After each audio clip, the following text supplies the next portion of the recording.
Instagram is a popular platform to become famous in a short period, but this craving to be popular can turn into madness.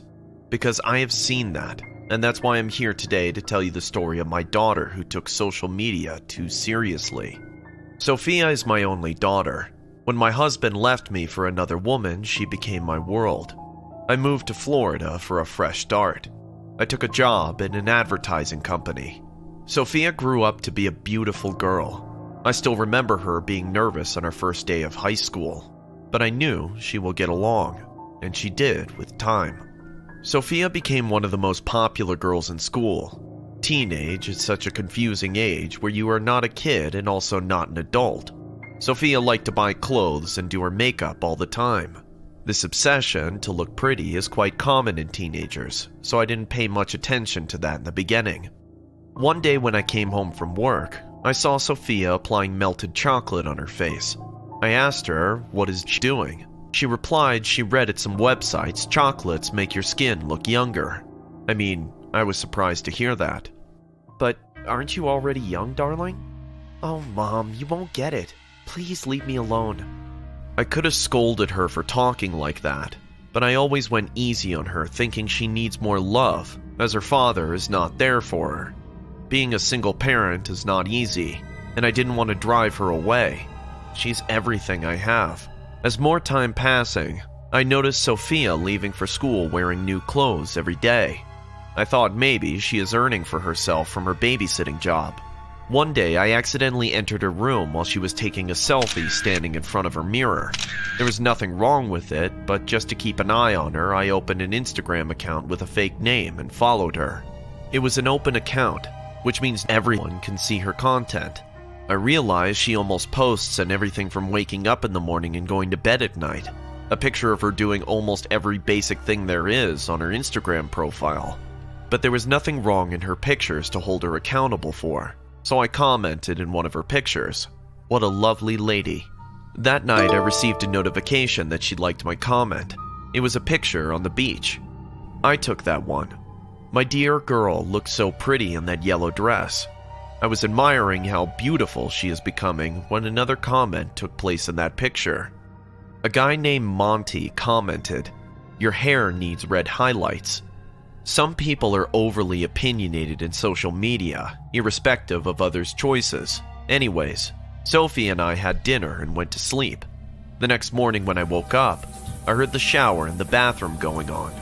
Sophie never wakes up that early, so I thought there must have been a water leak.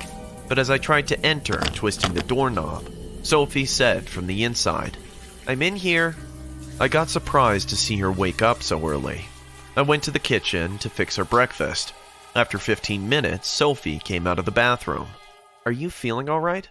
As I turned back, I saw the streaks of red highlight in her brown hair. She turned her hair red after that comment in her Insta profile. She left for school as if it wasn't a big deal. I wanted to say something, but again, I couldn't. With more days passing, I started to realize my daughter is severely obsessed with her looks, and she gives way too much importance to what people say on social media.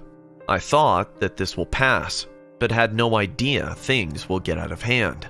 She started to lose weight quite rapidly. She stopped eating her meals and only drank liquids. I couldn't stand the sight of her becoming a skeleton wrapped up in human skin, so I sat her down and decided to stop this nonsense once and for all. "Sophie, what are you doing?" "What? You barely eat. Look at yourself. You're becoming malnourished." "Oh God, this is a trend, Mom. I was becoming fat anyways." "What? Who told you that? Your fake Instagram followers? You know those people actually don't give a damn about you." How do you know? Do you follow my account? You're sick." "No, it's you who's becoming sick." "That's it. I'm taking you to a psychiatrist tomorrow." "I'm not your fucking toy!" She slammed out the door on my face and left the house. I sat on the couch weeping. I never thought my daughter can talk to me like that. An hour went by and she didn't come back. I was about to call 911 when my next-door neighbor called me and said Sophie is lying unconscious on the sidewalk nearby. I rushed and saw she passed out on the street due to her poor health condition. We took her to the hospital, and the doctor said apart from malnutrition, she's also suffering from bulimia. Whatever she eats these days, she even vomits that out secretly in her room. And all this because someone on Instagram called her fat. I took her to therapy after that, and she started to recover gradually. Her psychiatrist, Miss Miller, gave her some really good advice and tried to talk her out of the madness over social media. I was getting my hope back. The old, happy, and cheerful Sophie was coming back. After a month, she joined back to school. I returned her phone, thinking she will be fine now. I don't know what happened in school, but after coming home, she didn't talk. She just finished dinner and went to bed. Before going to her room, she looked at me and asked, "Mom, am I beautiful?" To which I replied, "You are the most beautiful girl in the world, my dear." I did the dishes and went to my room as well. I don't know why, but I casually opened my Instagram account and searched for Sophie's profile. As soon as her account opened, I saw her last picture received too many comments. It was a picture she took during her poor health phase. She was looking really skinny in that picture. I scrolled down to see the comments, and I saw people flooded the comment section with negativity and hatred. People were calling her the skeleton girl and making fun of her. Some of them provoked her to kill herself because she's too ugly.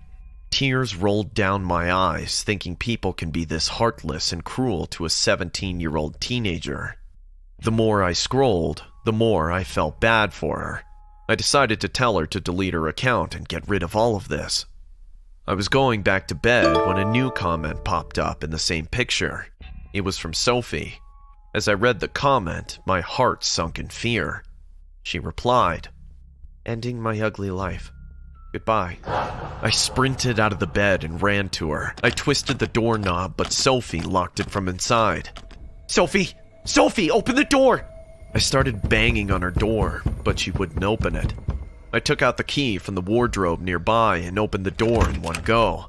Sophie was lying on the floor, covered in blood.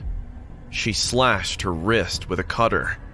I called the ambulance and admitted her to the hospital. She's still unconscious. Doctors are saying she'll be fine.